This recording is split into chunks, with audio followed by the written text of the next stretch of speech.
আপনি নিশ্চয়ই একজন উইন্ডোজ 11 ইউজার। আর উইন্ডোজ 11 ইউজার হলে আপনি আপনার উইন্ডোজ 7, 8 বা 10 থেকে স্টার্ট বাটনটাকে একটু ভিন্ন জায়গায় ভিন্ন অবস্থানে দেখতে পাবেন। আপনি কি উইন্ডোজ 11 এর স্টার্ট বাটনের ব্যবহারটা ভালো মতো জানেন?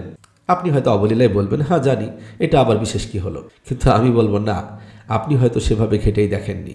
আজকে আমি আপনাদেরকে উইন্ডোজ 11 এর স্টার্ট বাটনের বিশেষ ব্যবহারগুলো দেখিয়ে দেব এবং বুঝিয়ে দিব।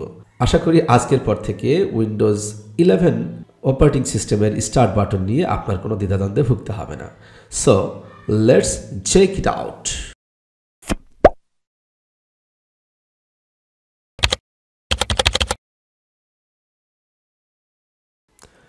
Welcome everybody. উইন্ডোজ 11 এর স্টার্ট মেনু বা স্টার্ট বাটনের সংক্রান্ত যে টিউটোরিয়াল তাতে আপনাকে স্বাগত জানাচ্ছি। আমি মোহাম্মদ গুলজার হোসেন, আর আপনারা দেখছেন চ্যানেল টেক ইউটিউব। তো এই যে দেখতে পাচ্ছেন, এটা স্টার্ট বাটন। এটা উইন্ডোজ অপারেটিং সিস্টেমের আগের ভার্সনগুলোতে বাম পাশে ছিল বা বিভিন্ন জায়গায় ছিল, বাট এটা উইন্ডোজ 11 এসে মাঝ রাস্তায় আটকে গেছে। তো এখন এই স্টার্ট বাটনটিতে আমরা কি করি, নর্মালি যদি আমরা মাউসের লেফট বাটনে ক্লিক করি তাহলে সেটা ওপেন হয়ে যায়।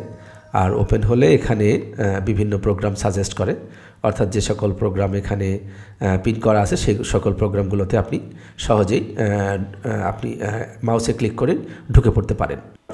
তো এত গেল স্টার্ট বাটনে মাউসের লেফট বাটনের ব্যবহার।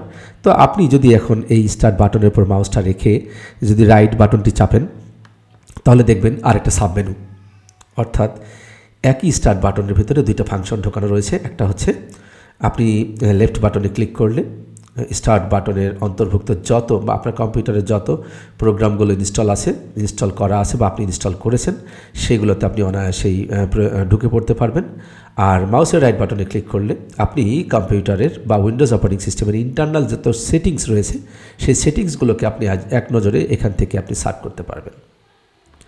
তো দেখতে পাচ্ছেন এখানে settings, task manager, terminal, computer management, disk management, এই যাবতীয় বিষয়গুলোতে আপনি চলে যেতে পারেন।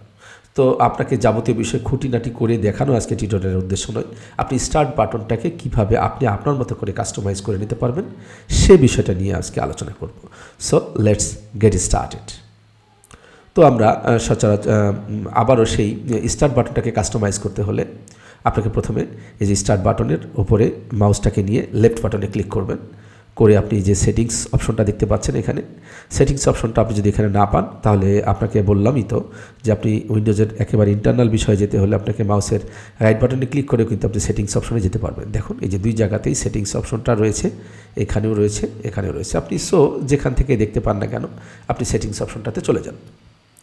এখন আপনি যদি এই যে স্টার্ট বাটনটাকে কাস্টমাইজ করতে চান বা স্টার্ট বাটনে আপনি কী কী রাখতে চাচ্ছেন সেই বিষয়গুলোকে যদি আপনি নিজের মতো করে সেট করে নিতে চান সেক্ষেত্রে আপনাকে কি করতে হবে, এই যে পার্সোনালাইজেশন এই অপশনটাতে ক্লিক করতে হবে। ক্লিক করে আপনি স্ক্রল করে একেবারে নিচে চলে যান, নিচে গিয়ে দেখুন এই যে স্টার্ট অপশনটা দেখুন। এই যে স্টার্ট অপশনে গেলে আপনি এখন দেখুন, খেয়াল করবেন এইখানে যে এইটা কিন্তু সচরাচর বাই ডিফল্ট এটা সেট করা থাকবে। তো এখন দেখি আমরা এই ডিফল্ট অপশনে কি কি রয়েছে সেটা কিভাবে দেখায় স্টার্ট বাটনটাকে। খেয়াল করুন এই যে হ্যাঁ স্টার্ট বাটন এই যে ডিফল্ট অপশনটা সেট করার কারণে এখন আমি যদি দেখি আমার এই যে এইটা এই অবস্থায় দেখা যাবে। কিন্তু আপনি যদি এই যে মোর রিকমেন্ডেশনসটা চান অপশনটা সিলেক্ট করেন তাহলে দেখুন, খেয়াল করবেন এই যে এখানে সিলেক্ট করার সঙ্গে সঙ্গে এখন দেখি যে মোর রিকমেন্ডেশনটাকে বেশি করে দেখাবে আর পিনের অপশনটাকে কম করে দিবে। এই যে দেখুন এখানে প্রিন্ট প্রোগ্রামে অনেকগুলো প্রোগ্রাম ছিল যেটাকে একেবারে মিনিমাইজ করে দেওয়া হয়েছে। আর এই যে রিকমেন্ডেশন অপশনগুলোতে অর্থাৎ আপনি কোন কোন প্রোগ্রাম বেশি বেশি ব্যবহার করেন সেগুলো এখন আপনার এখানে সারিবদ্ধভাবে দেখানো হয়েছে। আশা করি বুঝতে পারছেন। তো এখন এই তো গেল আমাদের তিনটা এখানে লেআউট রয়েছে। আপনি যে কোনো তিনটা লেআউটকে নিজের ইচ্ছা মতন ব্যবহার করে নিতে পারেন। আপনি যেটাকে বেশি স্বাচ্ছন্দ্য বোধ করেন সেটা সিলেক্ট করে নেবেন।